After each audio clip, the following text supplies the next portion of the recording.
often today, especially if you're in a war zone, I know it can feel, it's hard to know what impact you're having, right? Because you're so far away from people who are watching it in comfortable living rooms or airport lounges or wherever they are.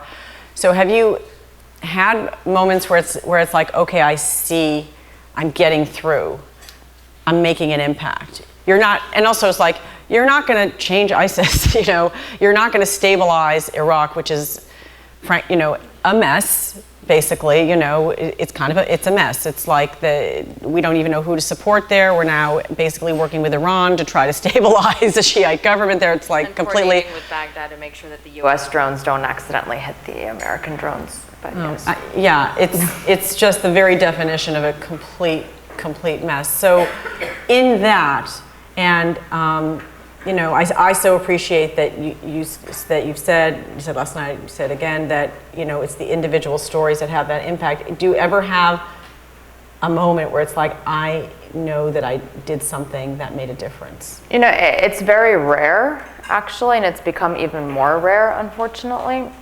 And a lot of times you do feel like you're just screaming in the dark, and no matter what you do or how you try to do it or what risk you take, no one's really listening and nobody cares. But at the end of the day, I mean, I'm here and I have an audience that, you know, I don't normally have exposure to, so that's something, and maybe something I say will impact somebody out there. So next time you see Iraq or Syria or another war-torn country on television, you'll, you know, sit up and listen and say, oh wait, I can relate to this now. I understand it a little bit better.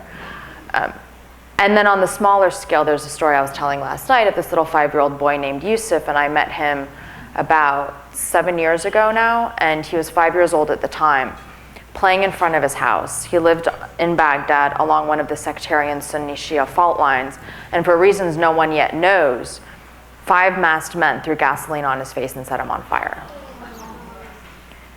And when we met him, it was about 8 months after the attack had happened, and his little face was just a frozen mask of these rivers of very thick scar tissue, and he was eating. He would take a grain of rice and just poke it through his lips, and that's all he could do.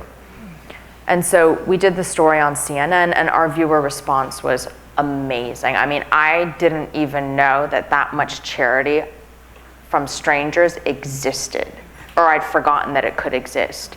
And then the Children's Burn Foundation based here in LA took on his case, and, you know, long story short, he's actually still in Los Angeles. I'm hoping to see him a bit later, but he got help. And my best moment in my entire career to date was that moment when I was able to call his family and say, you know, your son's going to America, he's going to get help. And it's actually one of the only times I've smiled when reporting on a story. So you get that, and I remember at the time thinking, and I still do, if that's all I ever do in life, is having done this one story that got this kid help, and through him, you know, had more people become aware of the issues of Sunni and Shia conflict and of this random violence that no one can actually control, then that's worth it. And if that's all I do, then that's okay.